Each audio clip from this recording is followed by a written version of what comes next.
আসসালামু আলাইকুম। আমি জর্দার রেসিপি নিয়ে চলে আসলাম। আমি আজকে রাঁধুনি জর্দা মিক্স দিয়ে রান্না করব, আমার সাথে থাকবেন। আজকে আমি জর্দা রান্না করব, আপনাদেরকে আমি দেখাবো কিভাবে জর্দা রান্না করতে হয়। এই তো রাঁধুনি জর্দা মিক্স নিয়ে নিয়েছি, এটা আমি এখন কেটে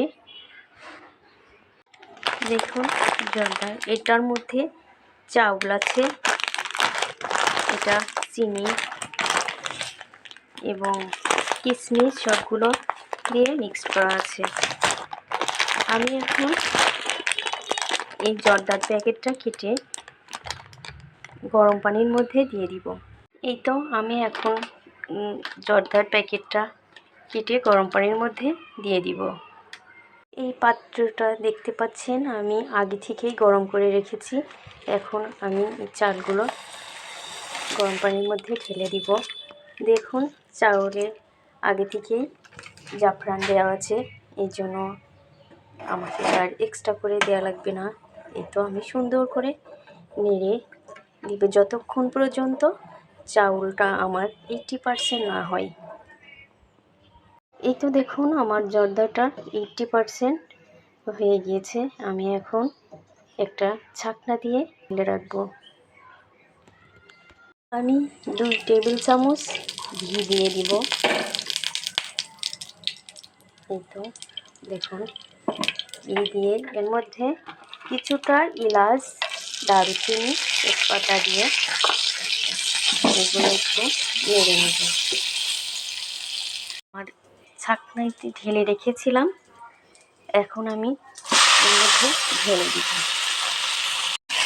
সুন্দর করে একটু নেড়ে নেব জর্দাটা। নেড়ে নিয়ে আমি যে প্যাকেটটিতে চিনি ছিল ওই প্যাকেটটি এর মধ্যে ঢেলে দিব। চিনিটা এখন গলতে শুরু করেছে, চিনিটা গলাও হয়ে গিয়েছে অনেকটা। এখন আমি কিছুটা গুঁড়া দুধ 2 টেবিল চামচ অ্যাড করে দেব, কারণ মা দিলে বেশি মজা হয়, কিন্তু আমি এর মধ্যে গুঁড়া দুধ অ্যাড করে দেবো, যেহেতু আমার মাটা নাই বাসায়, আমি বানাই নাই, এই জন্য আমি এটা অ্যাড করে দিব। আমার জর্দাটা অনেকটাই হয়ে এসেছে। আমি এখন মালটার খোসা একটু গ্রেট করে দিব, যেহেতু জর্দাটা অনেকটাই ভালো সুগন্ধি এবং এর স্মেলটা অনেক ভালো আসে, এর জন্য আমি একটু মালটার খোসা গ্রেট করে দিব। গ্রেট করে একটু নেই, আমার জর্দাটা প্রায় হয়ে এসেছে। এখন আমি একটু মালটার কিছু রস অ্যাড করে দেব জর্দার মধ্যে। দেখুন এই তো প্রায় হয়ে এসেছে আমার জর্দাটা।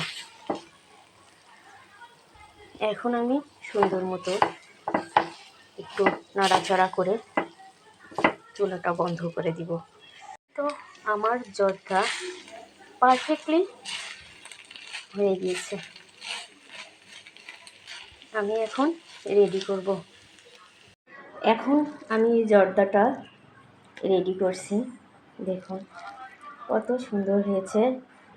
আপনারা বাসায় ঝটপট এভাবে রান্না করে মেহমান আসলে তৈরি করতে পারবেন।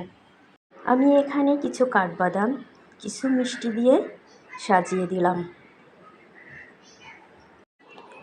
এই তো দেখুন আমার জর্দা একদম রেডি করে ফেলেছি। আমার জর্দা রেসিপি যদি আপনাদের ভালো লেগে থাকে তাহলে আমার চ্যানেলটিকে সাবস্ক্রাইব করে ফলো বাটনে ক্লিক করে আমার পাশে থাকবেন, আর সুন্দর সুন্দর কমেন্টস করবেন।